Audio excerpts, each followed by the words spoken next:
સ્વરાજ્યનો ચૂંટણી જંગ આજે મતદાન, પરંતુ હીટવેવ અને લૂ ગરમી વચ્ચે લોકોની મતદારોની જે આંતરિક ગરમી છે અથવા તો નારાજગી છે એ પણ મતદાનમાં દેખાઈ રહી છે।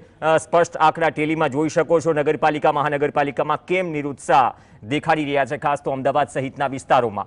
વીવીઆઈપી નેતાઓ મતદાન કરી રહ્યા છે તો દર ચૂંટણીમાં કરતા હોય છે, પરંતુ આ વખતે શું બદલાયું છે અથવા તો મતદાનની પેટર્ન લોકસભા વિધાનસભા કરતાં સ્થાનિક સ્વરાજ્યમાં અલગ હોય છે, મુદ્દાઓ અલગ હોય છે, પરંતુ એ મુદ્દાઓ જેમ શેરડીના ચીચોડામાં રસ નીકળે એ રીતે નીકળી જાય, કેમ કે મુદ્દા આધારિત તો વાત થતી નથી।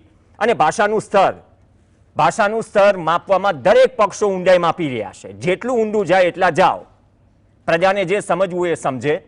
રોડ શોમાં બાકી લોકોનો ગુસ્સો આટલો આવતો ના હોય। એક પછી એક અપડેટ આવી રહી છે, પણ સૌથી ચિંતાજનક પેટર્ન અને સવાલ એ છે કે શહેરોમાં તો મતદાન ઓછું થતું હોય છે વહેલી સવારે, પરંતુ બપોર બાદ શું થાય છે શું નહીં એ બીજા નંબરની વાત છે। તો પ્રચંડ ગરમી છે અને ભારે ગરમીની અસર આ માત્ર ગરમીની અસર છે કે બીજા પણ કારણો છે? ગરમી અંગે તો એક અઠવાડિયાનું બુલેટિન હવામાન વિભાગ જાહેર કરી દેશે। આજે 44 ડિગ્રીની આસપાસ અમદાવાદમાં તાપમાન રહેવાની આગાહી હતી। ગઈકાલે અમરેલી 43 ડિગ્રીથી વધુ સાથે ગુજરાતનું સૌથી ગરમ શહેર રહ્યું, પરંતુ 25-30 દિવસમાં જે ગરમાગરમી જોઈ મુદ્દા મિસ્ટર ઇન્ડિયા થઈ ગયા। અને બાકી છેલ્લી ઘડી સુધી, છેલ્લી રાત સુધી એ કોલ રેકોર્ડિંગ હોય કે પછી પોલીસ સ્ટેશનનો ઘેરાવ હોય, દક્ષિણ ગુજરાત, સૌરાષ્ટ્ર, કચ્છ, મધ્ય ગુજરાત અને ઉત્તર ગુજરાત આ બધી જ જગ્યાએ ભાજપમાં આંતરિક વિખવાદ હોય કે પછી કોંગ્રેસના નેતાઓને પણ જ્યારે કોઈ પ્રચાર કરવા જેમ કે બરોડામાં આવે કહ્યું કે હવે ન આવતા મારી ટિકિટ કેમ કાપી। તો આ તકલીફો છે જે બિનહરીફ થઈ ગયા છે એ અન્ય પક્ષો મતલબ કે અન્ય ઉમેદવારોને જીતાડવામાં લાગી ગયા છે, પણ જે નથી થયા કેમ કે અહીંથી જે ગરમીના કારણે અથવા અન્ય કારણોસર પણ જે કારણો જવાબદાર છે મતદાન ઓછું થઈ રહ્યું છે, તો અત્યાર સુધી જે મતાધિકારનો ઉપયોગ કરે છે સ્વેચ્છાએ સમજે છે કે મારો એક મત કેટલો કિંમતી છે જો લોકશાહીની વ્યાખ્યામાં વાત કરીએ તો। બાકી બીજી વ્યાખ્યા એ પણ થાય, લોકો વિચારતા પણ હું એક નહીં જાઉં તો શું ફરક પડશે? તો બપોર પછી આ આંકડાઓ જોઈને જે કામે લાગશે એ કામે લાગશે રાજકીય પક્ષોનું તંત્ર આખું। કઈ સોસાયટી, કઈ શેરીમાંથી મતદારો નથી નીકળ્યા, ચલો તેને લાવવાની વ્યવસ્થા કરીએ, નારિયેલ પાણી આપો, લસ્સી પીવડાવો, ગ્લુકોઝ પીવડાવો, બિસ્કિટ ખવડાવો, નાસ્તો કરાવો, કેમ કે ભજીયા પાર્ટીઓ તો થઈ ગઈ। તો 3 વાગ્યા પછીનો માહોલ શું હશે? કેમ કે છેલ્લી 1 કલાકમાં મતદાનની ટકાવારી બમ્પર સ્ટાઇલમાં વધતી દરેક ચૂંટણીઓમાં જોઈ છે, તેના ઉપર સવાલ પણ ઉઠ્યા છે। 84 નગરપાલિકામાં જે 25% સરેરાશ મતદાન છે કેટલે પહોંચે છે? આંકડાઓની કમ્પેરિઝન દર વખતે થાય છે કે 2015માં, 2020-21માં જે મતદાન થયું એ બાદ એસઆઈઆરમાં જે લાખો મતદારો કપાયા તેની કેટલી અસર પડે છે? તાપીના વાલોડ તાલુકાથી વાત કરીએ, બુહારી ગામે મતદાન દરમિયાન બબાલ થઈ હતી। ટીપી અંદરથી ચલાવજો, કેમ કે બબાલના દ્રશ્યો અને વિડીયોઝ અલગ અલગ જગ્યાએથી આવી રહ્યા છે અને મીડિયામાં વાયરલ થઈ રહ્યા છે। હવે આ ઘટના એવી છે કે ભાજપના જ બે જૂથ વચ્ચે તકરાર થઈ। આંતરિક જૂથવાદ મતદાનના દિવસે જ સપાટી પર આવ્યું હોવાની ચર્ચા છે। પ્રદેશ યુવા મોરચાના યુવા મંત્રી સુરત દેસાઈ અને જિલ્લા ભાજપ સંગઠનના મહામંત્રી અમિત પટેલના જૂથ વચ્ચે તણાવની સ્થિતિ ઊભી થઈ। કયા કારણોસર વિવાદ થયો તેની સ્પષ્ટતા હજુ નથી થઈ, પરંતુ ઘટનાને લઈને વાલોડ પોલીસ અને ધારાસભ્ય મોહન ડોઢિયાએ પણ વચ્ચે પડી મામલો શાંત પાડવાનો પ્રયાસ કર્યો હતો। હાલ બંને પક્ષે કોઈ કાયદેસરની ફરિયાદ નોંધાઈ નથી, પણ ચકમક જરી ગઈ। ગરમી વધારે છે અને એમાં નેતાઓ વચ્ચે આંતરિક ગરમાગરમી।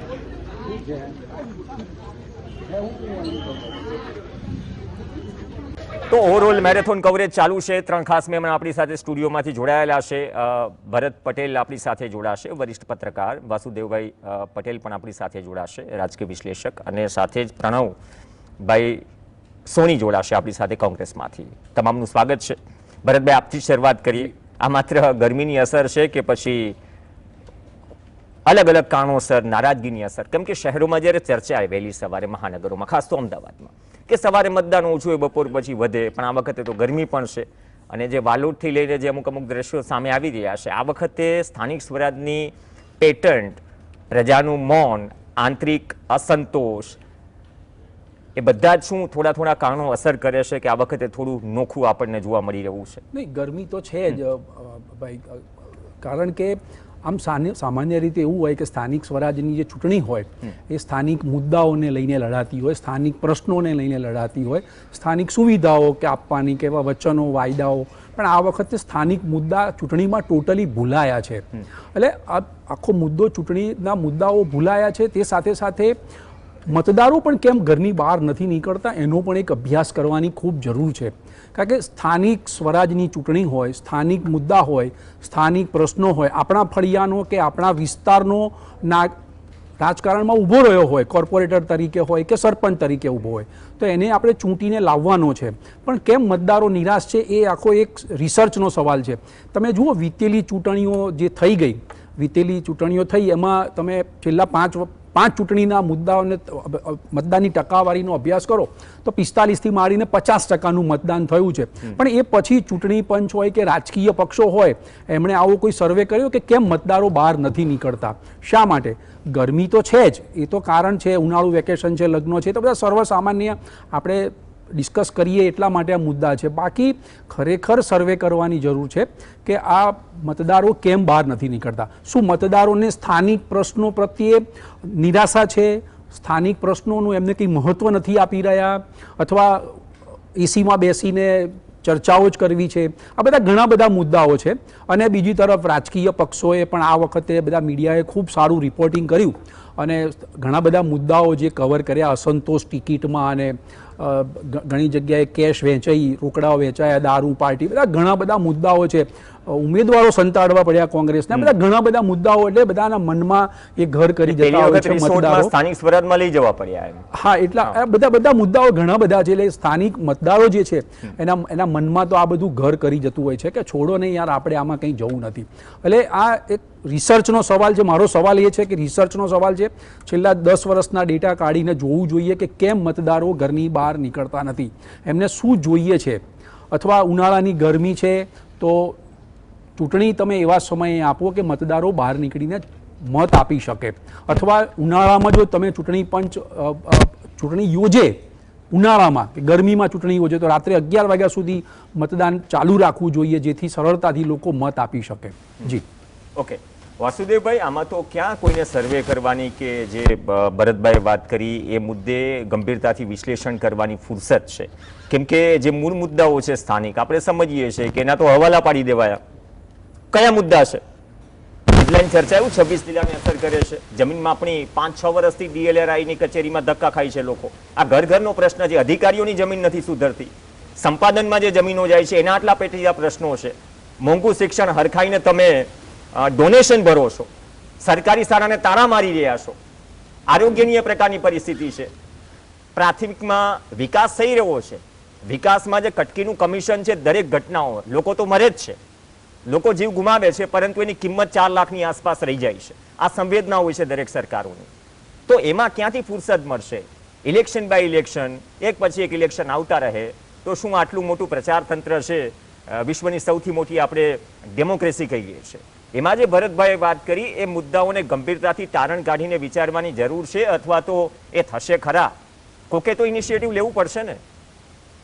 આમાં ગુજરાતમાં શું થયું છે કે પોલિટિકલ પાર્ટી હોય ને 5-10 વર્ષે શાસનો બદલાતા રહેતા હોય ને, એટલે બંને પાર્ટીમાં એવા લોકો હોય છે કે સારા લોકો પણ હોય અને કરી નાખવા વાળા પણ લોકો હોય. એ 5-10 વર્ષ રાહ જોવે પછી આ, એટલે બંને જગ્યાએ એક જેને કહેવાય ને કે તાકાતવર લોકો હોય છે. ગુજરાતમાં શું થયું કે ગુજરાતમાં એક તો સત્તા પક્ષની પોતાની સિસ્ટમ, અને બીજું જેને લાભ લેવો તો એ પોલિટિકલ પાર્ટીમાં જે લોકો હતા, ઉદ્યોગપતિઓ હતા, વેપારીઓ હતા, કોન્ટ્રાક્ટરો હતા, બિલ્ડરો હતા, બરાબર, જે યુવાનોને જે નેતાગીરી કરવી હતી આ હતા, જેને સરકારનો લાભ લેવો હતો, અથવા તો હું જે કરું છું એમાં સરકાર ચંચુપાત ન કરે એવા જે કોઈ જે સમાજમાં સાધારણ રીતે લોકો એને માર્ગદર્શક તરીકે જોતા હોય છે, એવા બધા હળુહટ કરીને બધા સત્તા પક્ષમાં જતા રહ્યા. એટલે હવે વિપક્ષ જે છે એ વિપક્ષ નબળો એવું બધા કહે છે, પણ વિપક્ષને નબળો કર્યો કોને, થયો કેવી રીતે? તો આ જે સ્થાનિક સ્વરાજ્યની જે ચૂંટણી છે એ ચૂંટણીમાં જે દેખાઈ રહ્યું છે કે લોકોને સામે કંઈ દેખાતું જ નથી, અને ભ્રષ્ટાચાર તો એટલી મોટી માત્રામાં થઈ રહ્યો છે કે પૈસા આપ્યા વગર કામ થતું જ નથી. અને જે ઉમેદવારો આવી રહ્યા છે એ ઉમેદવારોને શું કરે છે કે 5 વર્ષ થાય ને વધારે પડતી ફરિયાદો આવી હોય તો બદલી નાખે. એટલે એન્ટી કોરી પાટી મૂકી દે. એટલે ફરી ખોટી એટલા પાર્ટી માટે મૂકી આજે દે એટલે ઢોલ નગારા લોકો સાથે જે પાછા લોકો જાય છે હા, પણ લોકો એ- હવે એની એ- સામે આટલા સવાલ થાય છે ને નેતાઓ જવાબદારીમાં જે અભણ સાબિત થાય છે એનું કારણ એ છે ને કે 5 વર્ષથી ફરક્યા નથી. બાકી લોકોને કંઈ ઊભા મોબાઈલથી વિડીયો બનાવવાનો શોખ નથી થતો, કેમ કે એમને પણ જાણે છે કે અમને તકલીફ થઈ જશે. આ દ્રશ્યો આ વખતે બહુ જોયા. એટલે આખી જે પરિસ્થિતિ થઈ છે એ જે હું ઘણા સમયથી કહેતો આવ્યો છું કે રાજકીય પક્ષોનો એક જ હેતુ હોય છે, સત્તામાં હોય તો ફરી સત્તા બનાવીને, સત્તામાં ના હોય તો સત્તામાં આવવા માટે. એ સિવાયના જે કામો છે એ કામો તરફ એમની દ્રષ્ટિ જ નથી. અને જે રીતે બીજી મોટી સમસ્યા દેશમાં એ થઈ છે કે આપણી જે સ્વાયત્ત સંસ્થાઓ છે એ સ્વાયત્ત સંસ્થાઓની હાલત એટલી બધી પતલી છે, એટલી બધી, એટલે ઘણી વખત મને લોકો કહેતા હોય છે કે તમે સ્વાયત્ત સંસ્થાઓ પર, પણ સ્વાયત્ત સંસ્થાનો વ્યવહાર તો જુઓ તમે. અને એ પણ દેશને, અમારા માટે તો એક સંસ્થા જ છે. સ્વાયત્ત હોય તો એ જે અમારા માટે કે કોઈ શું સ્વાયત્ત ના હોય, અમારા તો નાગરિકો માટે તો, અમારા માટે લોકશાહી જે ટકાવી રાખવા માટે કામ કરવું જોઈએ.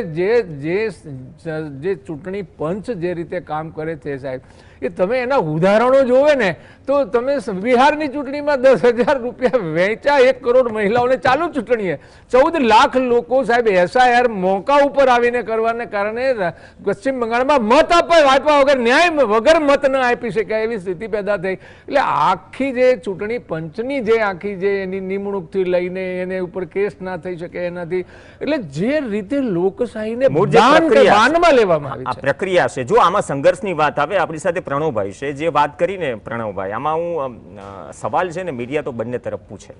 સત્તા પક્ષને તો કડકાઈથી સવાલ કરે જેમાં જોને તો ન હોય, કેમ કે એના માટે તો ચૂંટણી હશે અને જવાબદેહી બધી જ હોય. વિપક્ષ લડે છે, વિપક્ષના નેતાઓ જાય છે. હમણાં ટૂંક સમય પહેલા જે પેનલમાં બેઠા હતા, પહેલા કોંગ્રેસમાં હતા કરશન બાપુ, જાણીએ છે, પછી આમ આદમી પાર્ટીમાં ગયા, પછી કોંગ્રેસમાં આવ્યા. એવા ઘણા બધા નેતાઓ છે, કેમ કે એ નેતાઓ છે, એ પક્ષ સાથે વિચારધારા પોતાની મૂકતા હોઈએ છે, લડતા હોઈએ છે. ઘણા નેતાઓ છે જમીન પર લડે છે. ઘણા બધા મુદ્દાઓ પ્રણવભાઈ એવા છે કે વિપક્ષ એન્કેશ કરી શક્યું હોત, કેમ કે પ્રજાની પીડા છે, પણ તેમાં ગણ્યા ગાંઠિયા નેતાઓ હોય છે જમીન ઉપર. જે રાજ્ય સ્તરના મુદ્દાઓ હોય છે એમાં ઘણી વખત મોટા નેતાઓ કેમ જબ્બાની જે ઇસ્ત્રી છે ક્રીઝ કરવા દેતા નથી, એ પણ એક મુદ્દો છે. કેમ કે વિપક્ષમાં છો તો સંઘર્ષ તો કરવો પડશે.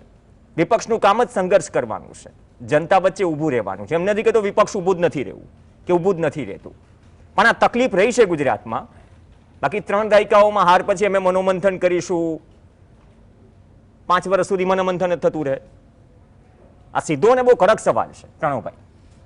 ના, બિલકુલ તમે જે રીતે વાત કરી એમાં સૌથી પહેલાં તો હું કોંગ્રેસના જેટલા બી અમારા કાર્યકર્તાઓ જે અત્યારે ગ્રાઉન્ડ લેવલ ઉપર કામ કરી રહ્યા છે, ગુજરાતમાં 30 વર્ષથી અમારી સરકાર નથી, અમે સત્તા નથી અમારી પાસે 30 વર્ષથી, છતાં પણ જે કોંગ્રેસના કાર્યકર્તાઓ એક કોંગ્રેસના યોદ્ધા બની અને જે રીતે કોંગ્રેસ પક્ષ માટે કામ કરી રહ્યા છે તે સૌને હું અભિનંદન આપું છું કે ભાઈ ખરેખર કોંગ્રેસ પક્ષ જોડે જોડાઈ અને કામ કરી રહ્યા છે.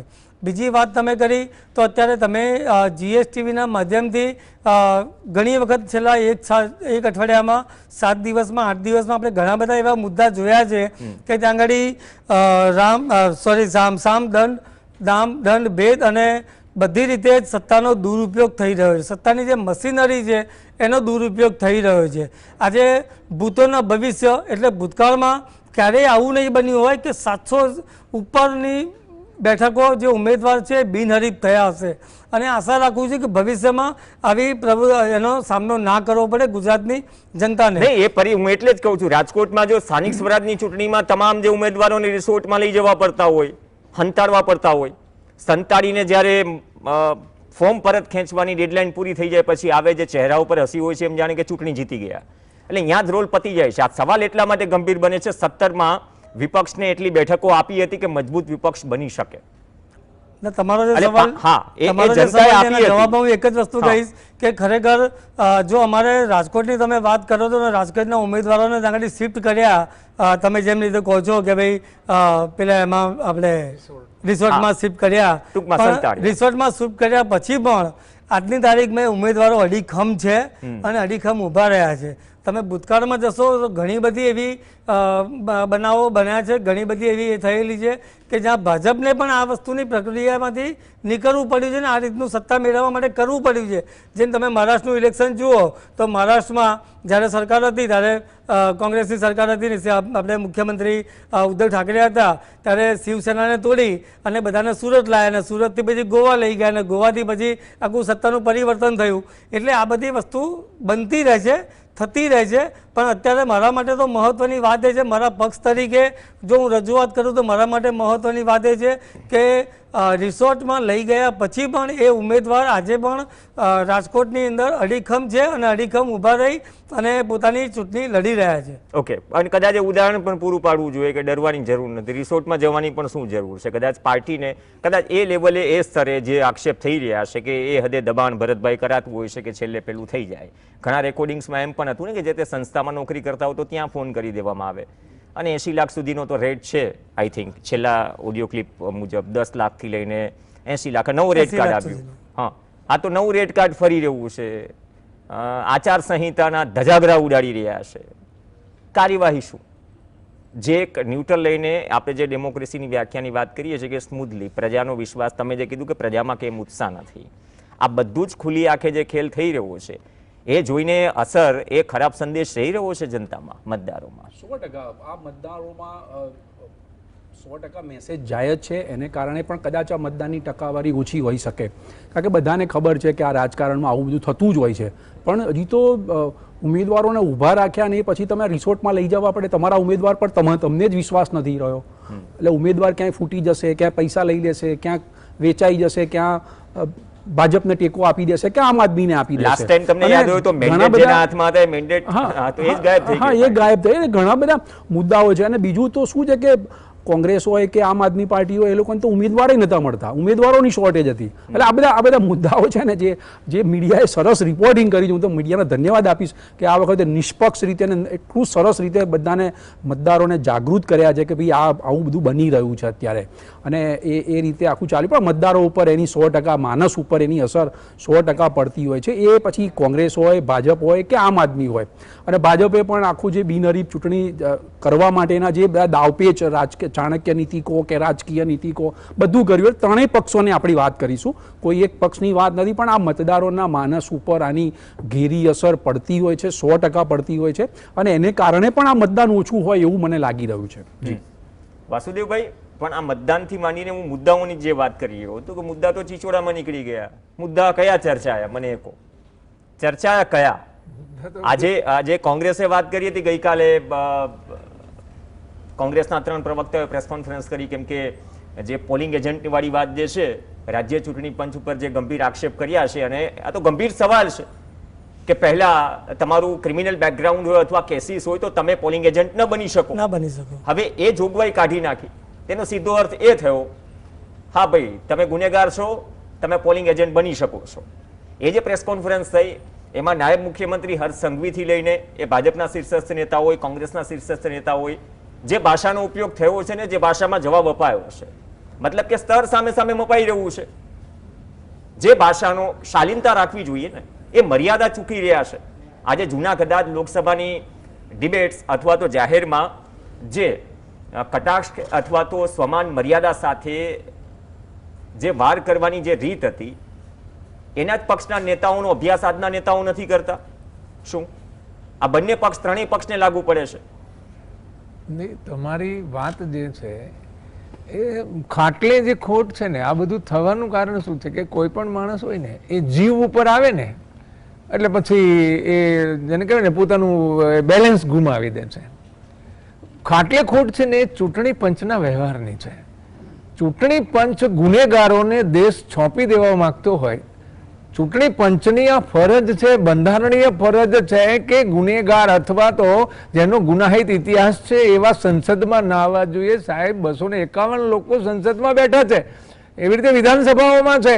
ચૂંટણી પંચ જે એને જે કામ કરવું જોઈએ એ કામ કરવાને બદલે હવે નીચે એજન્ટને જે નહોતી છૂટે છૂટ આપી દીધી. એટલે ચૂંટણી પંચ કરવા શું માંગે છે? આરોપીઓ જામનગરમાં ફોર્મ ભરે છે, આમાં કોઈ પક્ષ બાકાત નથી. પક્ષ કોઈ બાકાત નથી. સવાલ એવો છે સાહેબ કે પક્ષને રોકવાની જવાબદારી તો દેશના નાગરિકોએ બંધારણ બનાવતી વખતે આ આયુક્તને આપી છે. અને આયુક્ત જે છે એને તો ઢોલ નગારા વાગે તો જાગવાની તૈયારી નથી. એટલે ચૂંટણી પંચનું જે વ્યવહાર છે આ દેશમાં ખરેખર એક જેમ વહીવટની માટેની સરકાર છે એવી સમાનાંતર ઇલેક્શન કરવા માટે એક સરકાર બનવી જોઈએ, એની આખી સિસ્ટમ હોવી જોઈએ. અને વર્તમાન જે સિસ્ટમ છે સાહેબ એને એટલો બધો લૂણો લાગી ગયો છે, એટલી બધી ખવાઈ ગઈ છે કે આ સિસ્ટમથી મતદાન થશે ને તો ક્યારેય યોગ્ય વ્યક્તિ ચૂંટાઈને આવશે એવી સંભાવના જ બચવા નથી દીધી. નાનો માણસ શું કરે? તમે આ ઇલેક્શન સિસ્ટમ એવી છે કે એમાં સંભાવનાઓ પર તો દુનિયા ટકેલી છે. ડેમોક્રેસીની ક્યાં વાત કરીએ છીએ આપણે? સંભાવનાઓ પર તો દુનિયા ટકેલી છે. સંભાવના છે, સંભાવનાઓ ઘટતી જઈ રહી છે. હા, સંભાવના નહીં, અને એ જ સંભાવનાઓ છે કે મતદાન ઓછું થઈ રહ્યું છે. હા, એટલે લોકો એ જ સંભાવનાઓ છે કે ઉમેદવારો ટેન્શનમાં આવશે. હવે જે જબ્બાની ક્રીઝ નથી પડી એ ક્રીઝ પડવા માંડશે 12 વાગ્યા પછી. હું એટલા માટે કહું છું કે આજે મજાક શું બનાવી દીધો છે વાસુદેવભાઈ. સુરતની એક સોસાયટીમાં જે કંઈ પણ થયું, આપણે મહિલા અનામતમાં 131માં સંશોધનમાં ઊંધી ટોપી પહેરાવીએ છીએ પ્રચારમાં, એટલીસ્ટ એ પ્રામાણિકતા તો રાખો. ત્યાં આખો ગેટ ખોલીને મહિલાને ફંગોળી દેવાય છે. ત્યાં કયા મહિલા સાંસદો, કયા મહિલા ધારાસભ્યો, કયા મહિલા નેતાઓ બોલે છે? તમારામાં કદાચ એટલી જ ખેલ દિલી હોય તો રસ્તા ઉપર આવો ને કે આ મહિલાનું અપમાન છે. વાસુદેવભાઈ, એના ઉપર રિએક્શન કેમ કે આ જે છેલ્લા 15 દિવસથી ચાલ્યું, આજે જે રીતે ચાલી રહ્યું છે, તમને કોઈ સવાલ કરવા વાળું નથી.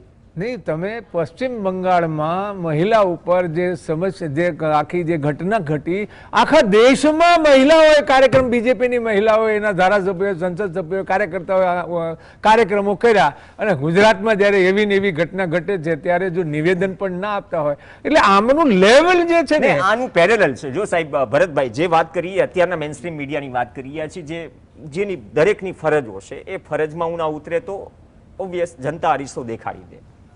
એ મીડિયા હોય કે સરકારનો કોઈ વિભાગ હોય કે પછી કોઈ પણ ઇલેક્ટેડ મેમ્બર હોય. હોર્મુઝની ખાડી ઉપર વાત થાય છે, મણિપુર ઉપર વાત નથી થતી. એ પણ આ દેશની કડવી વાસ્તવિકતા છે. અને જો એ પ્રકારની પરિસ્થિતિ ગુજરાતમાં આ વખતે અલગ અલગ શહેરોમાં કે જ્યાં મર્યાદાની બહાર લોકો ગયા છે, કદાચ એ મર્યાદા જાળવવી જોઈતી હતી. નહીં તો એ જે ઇમ્પ્રેશન બની રહી છે ઓવરઓલ ચૂંટણી પ્રક્રિયાની, સ્વાયત્ત સંસ્થાઓની કાર્યવાહી ન કરીને અને રાજકીય પક્ષો, નેતાઓની, એ બહુ ખતરનાક સ્તરે જઈ રહી છે. ભરતભાઈ જી, લોકશાહીની અંદર આ બધું જેને કહેવાય ને કે લોકો ટેકન ફોર ગ્રાન્ટેડ આખું લેવાતું હોય છે ચૂંટણીઓમાં.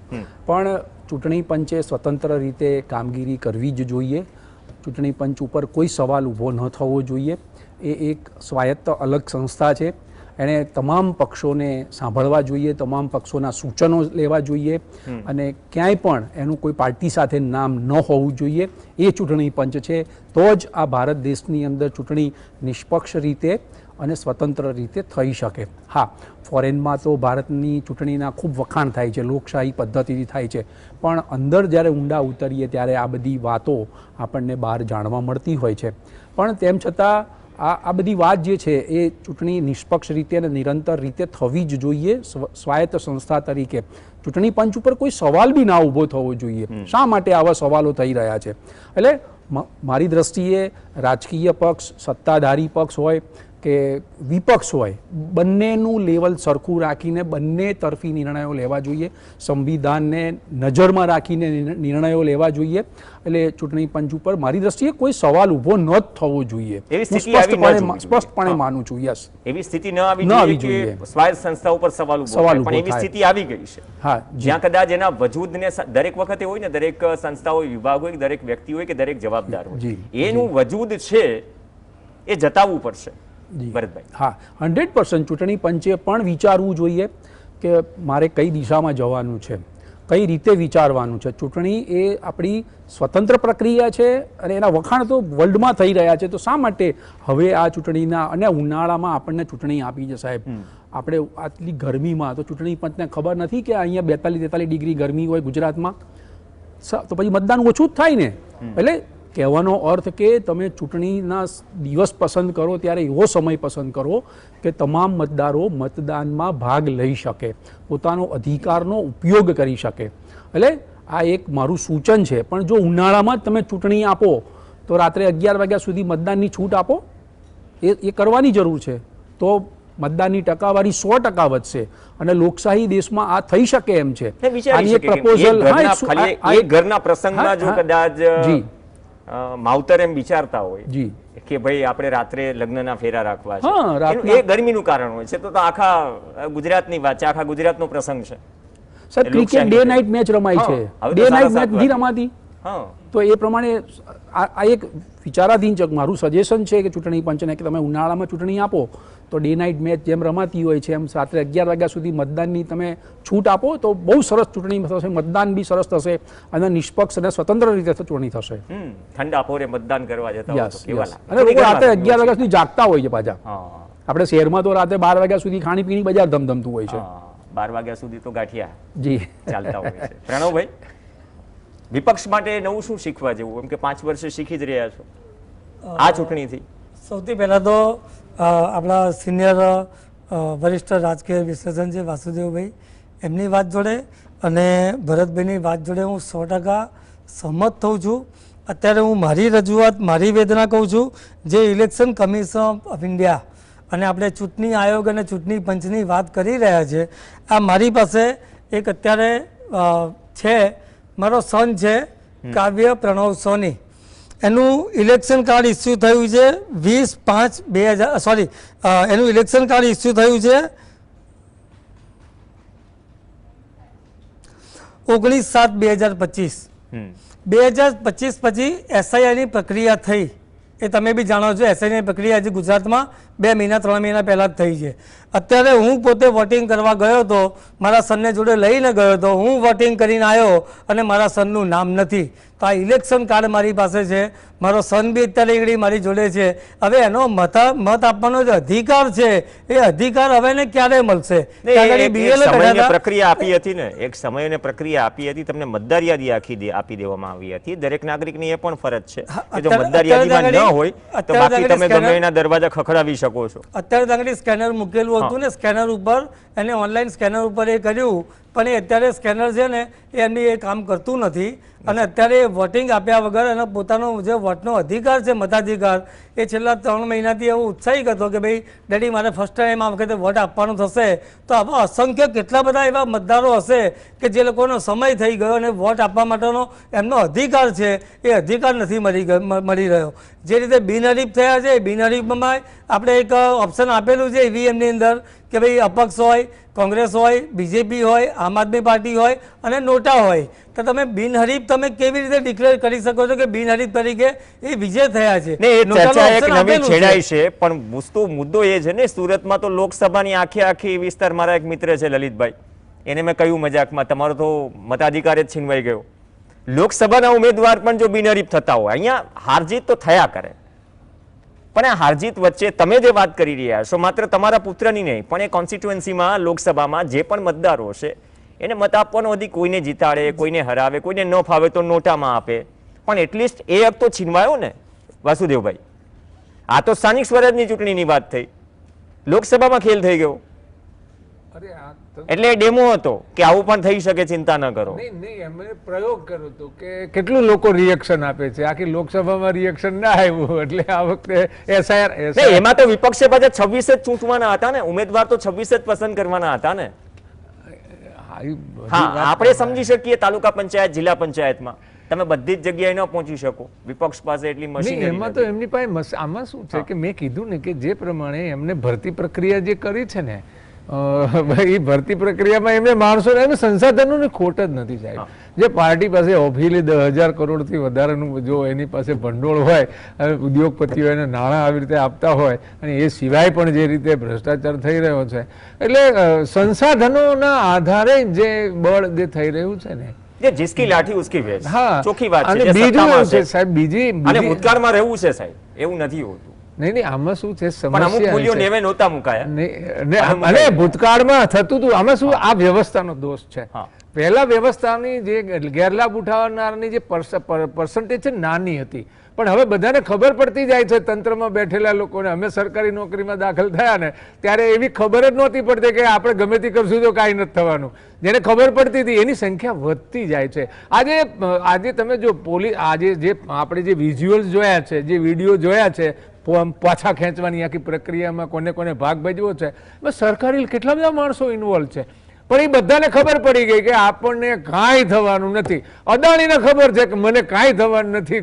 22,000 કેટલા 21,000 કે કેટલા કરોડ રૂપિયાનું લાંચ આપી છે. અમેરિકાવાળા હિંચકો મારે છે, કેસ કરે છે, અહીં તપાસે કરતા નથી. એટલે આ જે આપણી વ્યવસ્થા છે, જે બંધારણીય વ્યવસ્થા છે, એમાં તંત્ર ઈચ્છે તો કાયદો લગાડે, નહીતર કાયદો ના લગાડે, અને જો સમયસર ન લગાડે તો એને કોઈ સજા થતી નથી. આનો જે ગેરલાભ છે એ સાહેબ 75%, 76%, જેમ 1 વર્ષ થાય ને એટલે 1% વધે છે, એમ લાભ. અત્યારે કોર્ટો જે રીતે બિહેવ કરી રહી છે સાહેબ, કલ્પના તમે ના કરી શકો. સુપ્રીમ કોર્ટના જે એનું બિહેવિયર છે, સુપ્રીમ કોર્ટ જે બાયસ દેખાઈ રહી છે, તમે જજમેન્ટમાં જોઈ શકો છો.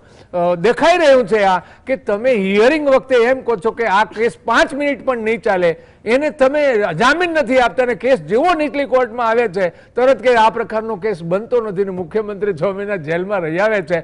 તમે આ જે વ્યવહારો સ્વાયત્ત સંસ્થાનો કહો કે સરકારી સંસ્થાઓના કહો કે ન્યાયતંત્રના કહો, આ બધા વ્યવહારો એટલા બધા જેને કહેવાય ને કે જે બંધારણીય વ્યવસ્થામાં એમને જે મનમાની કરવાની જે છૂટ મળી છે એનો જે ગેરલાભ ઉઠાવી રહ્યા છે, તો આ બધું બંધ થવું જોઈએ. ચાલો, અને બીજી વસ્તુ, સ્વાયત્ત સંસ્થાઓ હોય તો એને વજૂદ પણ એને દેખાડવું જોઈએ. ન્યાયતંત્ર સૌથી ઉપર છે દેશમાં, અને તેનાથી ઉપર કાયદો છે. એ કાયદાનું પાલન દેશમાં થાય, એ ઢાંચો જ આપણો જે છે, જે લોકશાહીને એક મજબૂત બનાવે છે. બાકી વિપક્ષથી લઈને ઘણી વખત એવા કિસ્સાઓ બને જ્યારે સવાલ ઉઠે, પણ સવાલ તો ઘણું બધું ઉઠે છે. અમદાવાદની જ વાત કરીએ, ઘર્ષણની ઘટના સામે આવી છે કુબેરનગર વોર્ડના વીવી તોમર મતદાન મથક પર, જ્યાં ભાજપ અને કોંગ્રેસના કાર્યકર્તાઓ સામને આવી ગયા. ગરમી વધી ગઈ છે, ઉપરથી પણ પડી રહી છે ગરમી, કાર્યકર્તાઓમાં પણ છે, જેના કારણે બબાલ થઈ. ઘટનાને લઈને વિસ્તારમાં થોડા સમય માટે તણાવનો માહોલ ઊભો થયો. મતદાન પ્રક્રિયા દરમિયાન થયેલી માથાકૂટને લઈને પોલીસ દ્વારા સ્થિતિ નિયંત્રણમાં લેવાના પ્રયાસ કરવામાં આવ્યા. તો આ આજની લોકશાહી છે, જ્યાં પોલીસ કર્મીઓ છે, બે પક્ષના નેતાઓ છે, અને પોલીસ કર્મીઓ દંડાથી તમામને રોકી રહ્યા છે. સહયોગી જતીન જોડાશે. જતીન, આ બબાલ પાછળનું કારણ શું? કુબેરનગર વોર્ડમાં અગાઉ પણ ફરિયાદ દાખલ થઈ હતી ઉમેદવાર વિરુદ્ધ કોંગ્રેસના. તેને લઈ કુબેરનગર વોર્ડ સેન્સિટિવ વિસ્તાર જે છે તે કહેવાતો હતો. કુબેરનગરમાં ભાજપના બોર્ડ ઉતારવામાં આવ્યા હતા, કોંગ્રેસના કાર્યકર્તાઓનો પણ વિરોધ કરવામાં આવ્યો છે. કુબેરનગર વોર્ડની અંદર જનતા પરેશાન થઈ તેવું લાગી રહ્યું હતું. એટલે ક્યાંક ને ક્યાંક ભાજપ અને કોંગ્રેસના કાર્યકર્તાઓ વચ્ચે અકળામણ થઈ હતી, ક્યાંક ને ક્યાંક બોલાચાલી થઈ હતી. બોલાચાલી એટલી બધી વધી કે એકબીજાને ભાજપ અને કોંગ્રેસના કાર્યકર્તાઓ મારવા લાગ્યા. આ ઘટના અમદાવાદના કુબેરનગર વોર્ડમાં આવેલી વીવી તોમર હાઈસ્કૂલના છે. ત્યાં આગળ મતદાર જે કરવામાં આવતો હતો ત્યારે ભાજપ કોંગ્રેસના ઉમેદવારો વચ્ચે બોલચાલી થઈ, અને ત્યારબાદ મારામારી જે છે થઈ હતી. મારામારીને કંટ્રોલ કરવા માટે થઈ પોલીસ વચ્ચે આવીને પોલીસે સમગ્ર મામલો જે છે તે ઠાળો પાડ્યો હતો. પોલીસે બંને ઉમેદવારોને ખેંચીને સ્કૂલની બહાર કાઢ્યા. ત્યારબાદ બંને ઉમેદવારોને અલગ કરીને પોતાના જે કહી શકાય કે વોર્ડની જવાબદારીમાં હોય ત્યાં મોકલવા કહ્યું. સાથેમાં પોલીસે પર સૂચના આપી કે તે કોઈ પણ લડાઈમાં કોંગ્રેસ અને ભાજપના બંને કાર્યકર્તાઓ જે હાજર હતા તે હવે નજીકના સ્કૂલના વિવિધોમાં જે સ્કૂલ આવેલી છે તે નજીકના મતદાર મથક નજીક આવું નહીં. જો આવું કોઈ પણ ઘટના ઘટાશે તો આગામી સમયમાં વધુ જો બબાલ થશે તો પોલીસ દ્વારા ચૂંટણી પંચમાં રજૂઆત કરવામાં આવશે, ને આ જે સેન્ટર જે છે તે બંધ કરવામાં પણ આવી શકે છે. ઓકે, 100 મીટરનો તો નિયમ છે જ, પણ ક્યાંક યુસેન બોલ્ટની જેમ એનાથી પણ ગતિ થી ઘણી વખત કાર્યકર્તાઓ એ બોર્ડર લાઇન પાર કરી જાય છે. ભરતભાઈ, આ દ્રશ્યો જોઈને લાગે છે કે આજે તો રહેવા દો એટલીસ્ટ. આખું આ જે દ્રશ્ય જોયું આપણે, ખરેખર આવું ન થવું જોઈએ, પણ હવે કારણ કે બહાર તાપમાનનો પારો બી છે અને કાર્યકરોનો તાપમાનનો પારો માનસિક રીતે વધી ગયો હોય એટલે થાય આવા ઘર્ષણો, પણ પોલીસ છે ત્યાં કંટ્રોલમાં લઈ લેશે એને, આખી સ્થિતિ ત્યાં વળશે એ પહેલાં. પણ આવું નહીં થવું જોઈએ. ચૂંટણી નિષ્પક્ષ રીતે થવી જોઈએ, તમામ લોકોએ મર્યાદા જાળવવી જોઈએ અને એનું સન્માન કરવું જોઈએ. ચૂંટણીમાં મતદાન આપણે કેવી રીતે કરવું છે એ રીતે. જી, ઓવરઓલ તમે જે આંતરિક, હું બીજેપીથી શરૂઆત કરું, આમ આદમી પાર્ટી અને કોંગ્રેસમાં બાદમાં આવશે, જી, કેમ કે બીજેપી સત્તામાં છે, જી, અને ત્યાં જે નિયમ આવ્યા 3 વખત 3 ટર્મ હોય તો ટિકિટ નહીં, ને ઘણા બધા નેતાઓ છે એને ટિકિટ ન મળી. મનસુખ વસાવાએ પણ કહ્યું કે આ નિયમ પાર્ટીને જ નુકસાન કરશે. તો એમાં અત્યાર સુધી બીજેપીની એક યુએસપી રહી છે કે ભલે આંતરિક વિવાદ હોય, નારાજગી હોય, પરંતુ છેલ્લી ઘડીએ બધા જ પેલું એક એન્ટી ઇન્કમ્બન્સી હોય, મીન્સ કે અથવા નારાજગી હોય, એ રેડ કાર્પેટ નીચે જ રહી જતી હોય છે અને બધા જ ચૂંટણીમાં લાગી જતા હોય છે. આ વખતે પણ એ પ્રકારની પરિસ્થિતિ છે કે વિસ્તારે કંઈ કહેવું મુશ્કેલ છે. જો ચૂંટણીમાં જ્યારે મતદાનની પ્રક્રિયા શરૂ થઈ ને ટિકિટની વહેંચણી થઈ ત્યારે ઘણો બધો અસંતોષ થયો. આપણે બધા ન્યૂઝ બી વાંચ્યા હશે. રાજકોટમાં પણ પહેલી વખત થયું. ઘણી બધી જગ્યાએ ઘણા બધા ઉમેદવારો જૂના લોકો હતા એ લોકોને ટિકિટ ન મળી. જે લોકો ખરેખર દાવેદાર હતા એમને પણ ટિકિટ ના મળી. નવા લોકોને ટિકિટ આપી. સોશિયલ મીડિયાના જે ઇન્ફ્લુઅન્સ છે જેના ખૂબ મોટા ફોલોઅર્સ છે એવા બધા લોકોને ટિકિટો મળી. એટલે ઘણા બધા આશ્ચર્યો થયા અને અસંતોષ પણ થયો. પણ એ અસંતોષને ઠારવા માટે જગદીશ વિશ્વકર્મા અને સીએમએ રોલ ભજવ્યો, હર્ષ સંઘવીએ રોલ ભજવ્યો, ઉપરને ટોચની નેતાગીરીએ પણ આમાં રોલ અદા કરીને જે અગ્નિ હતો એને ઠારવાનો પ્રયત્ન કર્યો. પણ ભાજપ એક પરિવારની રીતે ચાલતું હોય છે કારણ કે બધા પછી ચૂંટણીમાં લાગી ગયા છે બધાની સમજાવટને કારણે. પણ ઓવરઓલ જોવા જઈએ ને તો સામે વિપક્ષ છે નહીં. એટલે મત આપવો તો કોને આપવો લોકો એવું વિચારે છે. વિપક્ષ મજબૂત નથી, કોઈ સામે એવો ઉમેદવાર નથી મળતો. જ્યાં ઉમેદવાર મજબૂત છે, ચાહે બીજેપી નું હોય, કોંગ્રેસ નું હોય, આમ આદમી પાર્ટી નું હોય અથવા અપક્ષ હોય અથવા કોઈ અન્ય પક્ષ, એ જે માઇન્ડસેટ છે જનતાનો, મતદાનની ટકાવારી બાદમાં વાત કરીશું, એ જે ખરેખર નોર્મલી રહેતું હોય છે લોકલ ઇલેક્શન્સમાં, એ આ વખતે વધારે થોડું આપણને જોવા મળી રહ્યું છે. કેમ કે જે ઇનપુટ્સ આવી રહ્યા છે અહીંયા કદાચ મ્યુચ્યુઅલ અન્ડરસ્ટેન્ડિંગ પણ હોય. ઘણી જગ્યાએ દરેક પક્ષની, ત્રણેય પક્ષની ઘણી વખત તો અંદર મ્યુચ્યુઅલ અન્ડરસ્ટેન્ડિંગ હોય છે. એ આ વખતે થોડું સરપ્રાઇઝિંગ ઘણી જગ્યાએ લાગશે. જો સરપ્રાઇઝિંગમાં મને એવું લાગે છે કે આ વખતે ઘણી બધી જગ્યાએ પેનલો તૂટશે. આપણે 4 મત આપવાના છે કોર્પોરેટર માટે, 4 મત તમારા વિસ્તારમાં આપવાના છે. તેમાં પેનલ તૂટી શકે એવું મને પોતાને એવું અંદરથી લાગી રહ્યું છે. કારણ કે આ વખતે ચૂંટણીમાં જે રીતનો સ્થાનિક મુદ્દા ભૂલાયા, ચૂંટણીનો પ્રચાર થયો, બિનહરીફની જે રાજકીય રણ મેદાનમાં આખું યુદ્ધ ખેલાયું, એ આખું કોંગ્રેસના ઉમેદવારો ના મળ્યા, એને ઉમેદવારો મળ્યા તો એ સંતાડવા પડ્યા, આમ આદમી પાર્ટીને પણ મુશ્કેલી પડી. એટલે આ બધું જોતાં તમે જુઓ આખી પરિસ્થિતિ જે સર્જાઈ છે એને કારણે આ વખતે પેનલમાં થોડુંક બ્રેક થશે. ઘણી બધી જગ્યાએ પેનલો બ્રેક થશે.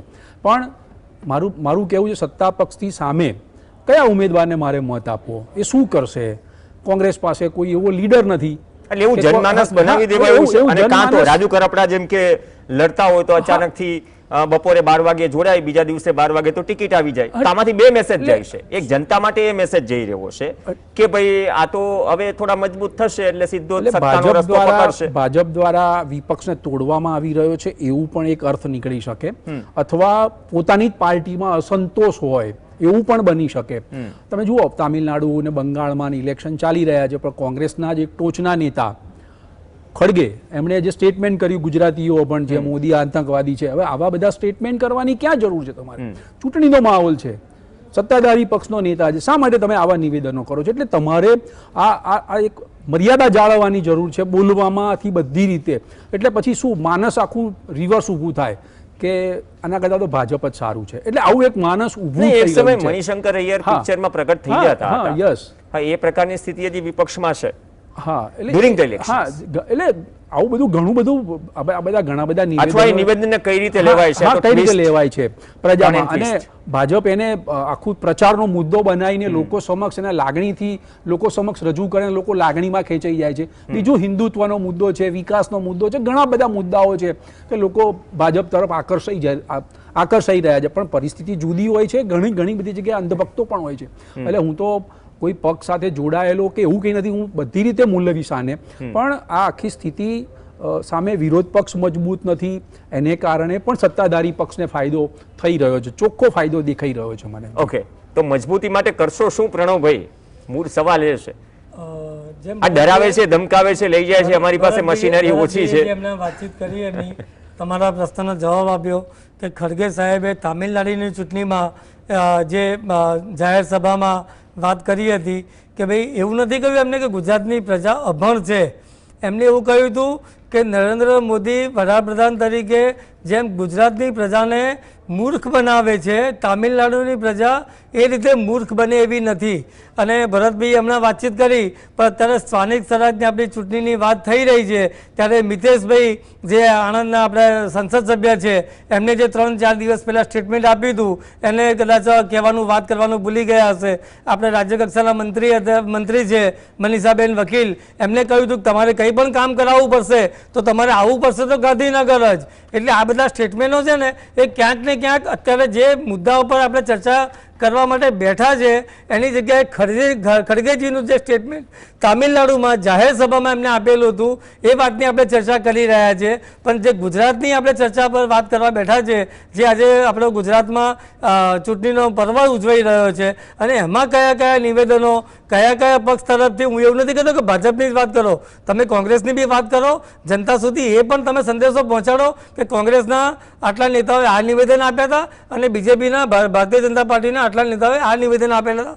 એની બી પરિસ્થિતિનું આપણે વાત કરવી જોઈએ એમ. નહીં એ કરી જ રહ્યા છે ને, વિપક્ષ જ્યાં બોલે છે અવાજ ઉઠાવીએ. જો મારી આજે મિતેશભાઈ જે વાત કરી હતી, તમે બી છેલ્લા 6 દિવસથી મીડિયામાં બતાવો છો કે જો તમે ખરેખર બીજેપીને વોટ નહીં આપો અને કોંગ્રેસને વોટ આપશો તો મારી ગ્રાન્ટમાં એટલે સરકારની ગ્રાન્ટમાંથી તમને એક પણ રૂપિયો નહીં મળે. હવે કઈ રીતની ભાષામાં વાત કરી રહ્યા છે? નહીં કરી જ ન શકે કોઈ પણ પક્ષ, નહીં કોંગ્રેસ હોય ભાજપ હોય. રાજ્યમંત્રીના પ્રણવભાઈ, રાજ્ય કક્ષાના મંત્રી હોવાથી એમ કહે છે કે પ્રણવભાઈ, તમારે કામ કરાવવા માટે તો આવું જ આ થશે. પ્રકારના હું એ જ કહું છું ને, આ પ્રકારના નિવેદન કંડમ, કેમ કે મિતેશભાઈ પટેલ પોતાની ખિસ્સામાંથી ગ્રાન્ટ નથી આપતા.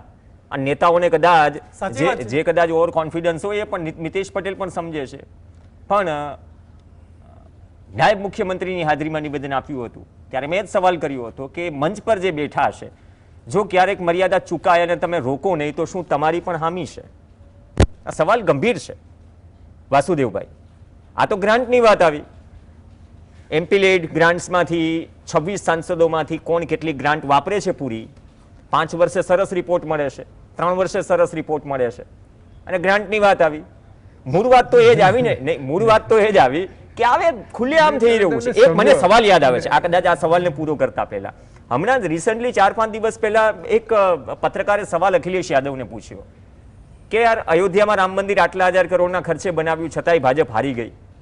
અખિલેશ યાદવે એવો જવાબ આપ્યો કે મેં પણ 1600 કરોડનો એક્સપ્રેસવે બનાવ્યો તો હું પણ હારી ગયો. વાત મૂળ એ છે કે આ બધું જ થઈ રહ્યું છે, ખબર છે કે ક્યાં જવાથી શું મળે છે. બાકી સવારે 2 દિવસ પહેલાની જ વાત, આમ આદમી પાર્ટીના તાલુકા પંચાયતના ઉમેદવાર જાય છે, કમલમ ખેસ પહેરે છે, કંઈક બાઇટ્સ આપે છે અને પછી રવાના થઈ જાય છે સામેના ઉમેદવારને ટેકો. એમ ફોર્મ તો કેમ કે પરત ખેંચી શકાય નહીં. બપોર પછી 2 કલાક પછી પાછું આમ આદમી પાર્ટીની ટોપી પહેરી લે છે કે નહીં હવે તો હું લડીશ.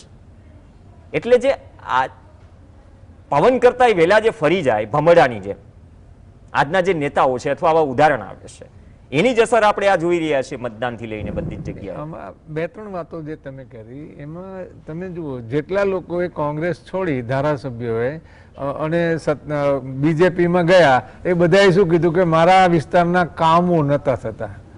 એનો અર્થ એવો થાય કે એને સરકાર ઉપર આક્ષેપ કર્યો છે કે જ્યાં વિપક્ષનો ધારાસભ્ય હોય અહીંયા સરકાર કામ કરવા જ દેતી નથી અને પાછો જાય છે એમાં. પ્રદ્યુમનસિંહ જાડેજા અબડાસાના ધારાસભ્ય પહેલા કે જેને કહ્યું હતું કે મારા વિસ્તારના કામો નથી થતા, પછી બધી લાઈન લાગી.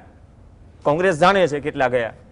એટલે મૂળ વાત શું છે કે સરકારનું જે વર્તન છે, બિહેવિયર છે, આ પ્રકારનું છે. એટલે ક્યારેક ક્યારેક બોલી જાય છે કે મારી ગ્રાન્ટ નહીં મળે, હું તમને આમ નહીં આપું, તમારું કામ નહીં થાય. અરે સાહેબ, એક સમય એવો હતો કે મંત્રીઓ ફાઇલ રાખતા હતા કે કયા ગામમાંથી અમને મત મળ્યા છે ને ક્યાં નથી મળ્યા, અને જો નહીં મત આપવા વાળા જો ગયા હોય ને તો કાઢી મૂકેલા છે. આ કરી રહી છે. એટલે આ જે થયું, એટલે સાધારણ રીતે આપણે ત્યાં પોલિટિકલ પાર્ટીઓને બંધારણમાં માન્યતા જ એટલા માટે નહોતી કે ચૂંટાયા પછી લોકોએ મત આપીને ચૂંટ્યો છે તો એ લોક પ્રતિનિધિ બનવો જોઈએ. અત્યારે તો પક્ષનો જ પ્રતિનિધિ રહે છે, લોક પ્રતિનિધિ થતો જ નથી. હાઈકમાન્ડમાંથી આવે છે ઉમેદવાર દરેક પક્ષમાંથી. એટલે એને હાઈકમાન્ડમાંથી આવે છે તો પક્ષના જ પ્રતિનિધિ રહેવાના ને જનપ્રતિનિધિઓ છે. હા, તો બંધારણનું જે રીતે વાયોલેશન થઈ રહ્યું છે, બંધારણને જે ટોપલામાં નાખી દેવામાં આવી રહ્યું છે એની ચિંતા કરવાની. આ બધી સમસ્યાઓ છે એ બંધારણને નહીં માનવાને કારણે. બંધારણમાં જો પહેલેથી આ વ્યવસ્થા હોત રાજકીય પક્ષની, તો રાજકીય પક્ષ કેવી રીતે બનાવવો, કેવી રીતે ચલાવવો, કેવી રીતે ટિકિટો આપવી, એ બધી વ્યવસ્થા હોત. ને આ સિસ્ટમ ચાલતી આવી છે. જો સમય સમારે દશકો પાર્ટીઓનો રાજ બદલાયા, બધા સરતાજ થયા, ઘણા હારી પણ ગયા. Nothing is permanent. આમાં કદાચ કોઈ રાજકીય ઇન્દિરા ગાંધી હોય કે કોઈ પણ નેતા કે કોઈ પણ પક્ષ હોય, એક ચડતી આવે છે, એક પડતી આવે છે. પણ આ દશકાઓ વીતી ગયા અને આજે આપણે આ વાત કરીએ છીએ કે જે વ્યવસ્થા કરી દેવામાં આવી એ વ્યવસ્થાનો લાભ તો બધાએ લીધો છે.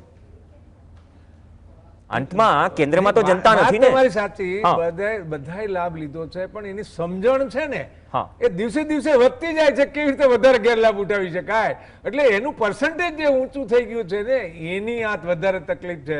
એટલે હવે લોકો આમાં એવું છે કે પેલો નથી કહેતા ઊંટ ઢેકા કાઢે ને તો માણા કાઠા કરે, એમ હવે 80% પ્રજા જે આમાં લૂંટાઈ રહી છે, એને જે લૂંટવામાં આવી રહી છે, હવે એને આ કાઠા જે ઢેકા કર્યા છે પોલિટિશિયનોએ એની ઉપર એ કાઠા કરશે, છોડશે. પ્રજા છોડવાની નથી, કારણ કે એને 75 વર્ષ સ્વાદ ચાખ્યો છે, એ બોલી શકે છે, બોલે છે.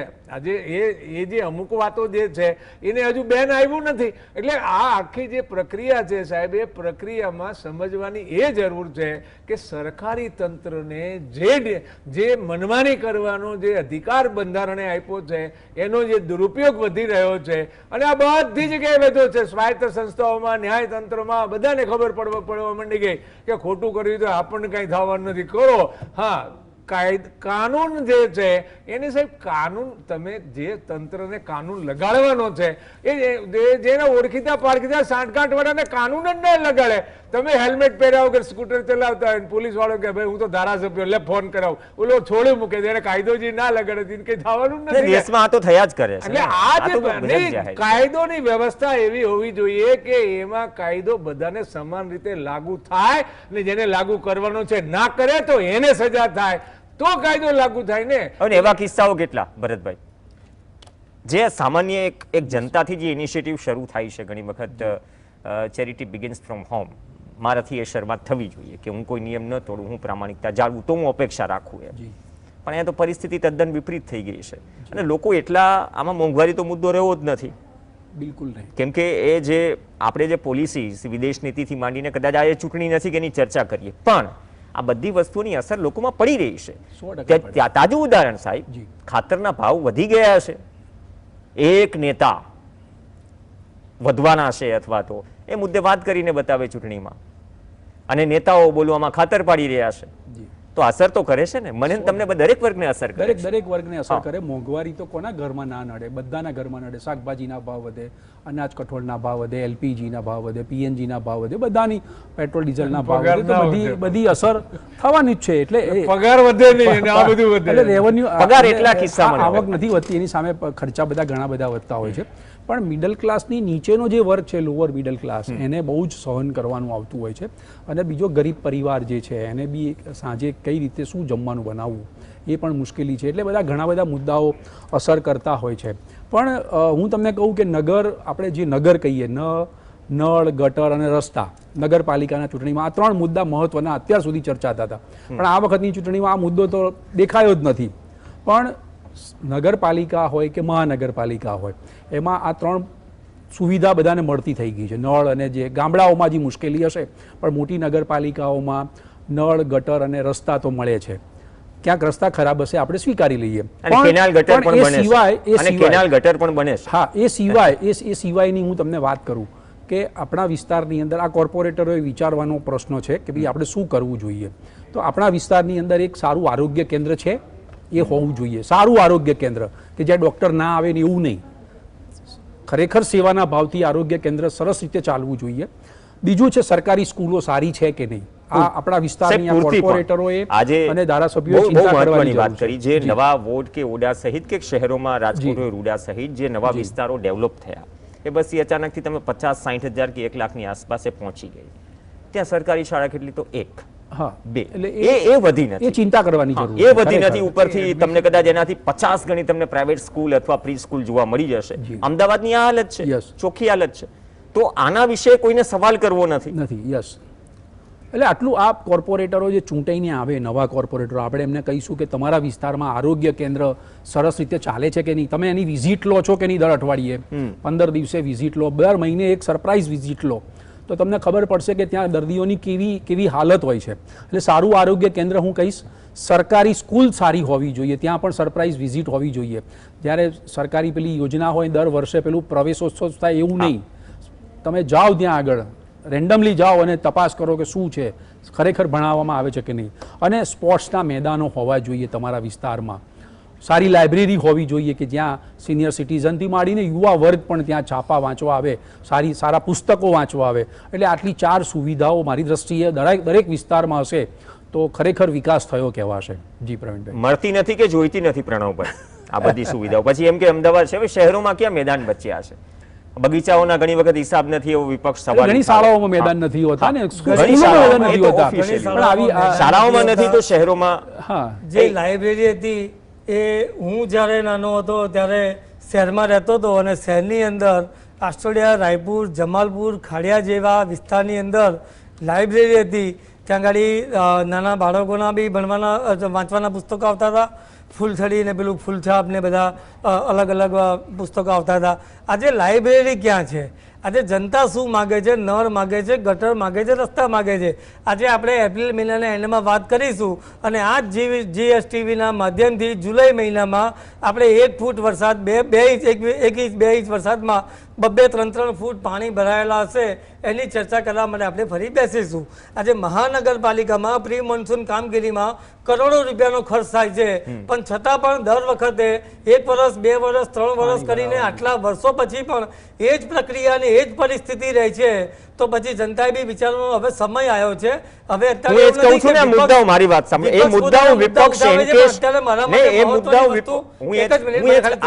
દર વખતે આ મુદ્દા હજારો ડિબેટ મેં કરી નાખી હશે. વિપક્ષ જે મુદ્દા નથી ઉઠાવતા એ કડકાઈથી સવાલ થાય છે, કેમ કે જનતાનો અવાજ બનીને બેઠા છીએ અમે. હું એમ કહું છું આ સેન્સિટિવ, આ તો કોમન મુદ્દાઓ છે. એ મુદ્દાઓ એન્કેશ કેમ નથી થતા?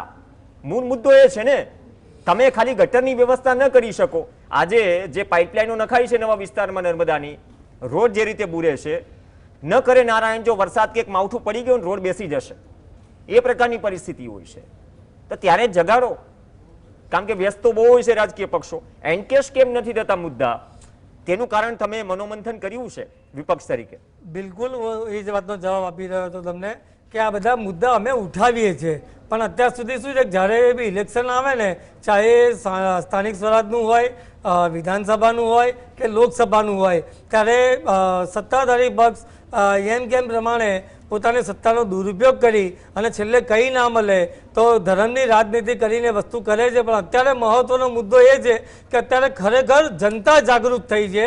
છેલ્લા 15 દિવસમાં કદાચ મારા કરતાં તમે વધારે અનુભવી છો.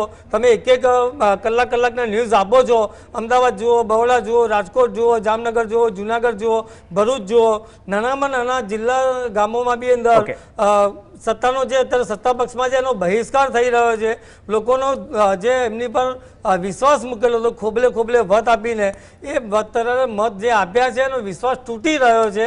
એટલે જનતા હવે જાગૃત થઈ રહી છે અને મહત્વની વસ્તુ એ છે કે જનતા જાગૃત થઈ રહી છે એટલે સારું પરિણામ મળશે. બે છેડા ભેગા કરવાની પરોજણમાં પણ છે. બાકી 5 વર્ષે ક્યાં કોઈ પૂછવા જાય છે કે ફી પોસાય છે કે નહીં? કંઈક કહેવા માંગતા 30-40 સેકન્ડ બચી છે ભરતભાઈ, કંઈક વચ્ચે. મારો જવાબ અધૂરો રહ્યો કે કોર્પોરેટરોને જે ગ્રાન્ટ મળે છે એનો ઉપયોગ શું થાય છે? તમે મને કહો કે બાકડા મૂકવા, સર્કલ બનાવવું, એમના વિસ્તારના નાના મોટા ડેવલપમેન્ટના કામ કરે. તો મારી દ્રષ્ટિએ હવે પછી જે યુગ બદલાયો છે, ડિજિટલ યુગ શરૂ થયો છે, તો મેં જે પાયાની સુવિધા કહી કે આ વિસ્તારમાં આટલું ડેવલપમેન્ટ, તો 4 કોર્પોરેટર તમે ચૂંટીને મોકલો છો એ વિસ્તારમાં, વાસુદેવભાઈ, તો તમારે એક સારું આરોગ્ય કેન્દ્ર, સારી સરકારી સ્કૂલ, સ્પોર્ટ્સ સ્ટેડિયમ બનાવવું જોઈએ, એક લાઇબ્રેરી સારી બનાવવી જોઈએ. એમાં એ ગ્રાન્ટનો ઉપયોગ થશે તો નવી પેઢીને નવું જ્ઞાન મળશે અને નવી પેઢીને આખું જેને કહેવાય કે આ જે મિડલ ક્લાસ છે, જે આપણે લોઅર ક્લાસની મોંઘવારીની ચિંતા કરી, તો એને એક સારી સુવિધાઓ મળશે અને એક નવું યુવાન ત્યાંથી તૈયાર થશે લાઇબ્રેરીમાં વાંચીને, સારી સરકારી સ્કૂલમાં ભણીને. સારું આરોગ્ય તો સિનિયર સિટીઝનો જે બીમાર લોકો છે એને સારી સુવિધા મળશે સાહેબ. ઓકે, એ આખી આ પ્રક્રિયા કરવાની જરૂર છે. વોટ્સએપ લાઇબ્રેરીને સમાંતર એક વાંચન માટે પણ લાઇબ્રેરી હોવી જોઈએ અને લાઇબ્રેરી એક જનતા નાગરિક માટે, જાગૃતતા માટે, વાંચન માટે બહુ ખૂબ જરૂરી છે. કેમ કે વાંચતા થઈ ગયા તો સવાલ કરતા થઈ જશે, શું ટેન્શન હશે, અથવા તો જે સૂચનો જાય છે એ સૂચનો હંમેશા સમાજ અને નેતા કે પાર્ટીના ભલા માટે જ હોય છે. કેમ કે વાહવાહી તેની જ થવાની છે અલ્ટિમેટલી. ખિસ્સામાંથી તો પૈસા કાઢવા નથી. મિતેશભાઈ જે ભૂલી ગયા હતા, ઘણા સાંસદો ભૂલી જાય છે. ખેર, પ્રજા સમયસર યાદ અપાવતી રહે છે. Nothing is permanent. તમામનો આભાર. ચર્ચામાં જોડાયા. એક બ્રેક માટે રોકાઈશું. મેરેથોન કવરેજ યથાવત છે. મતદાનની ટકાવારી પર નજર કરીશું બ્રેક બાદ.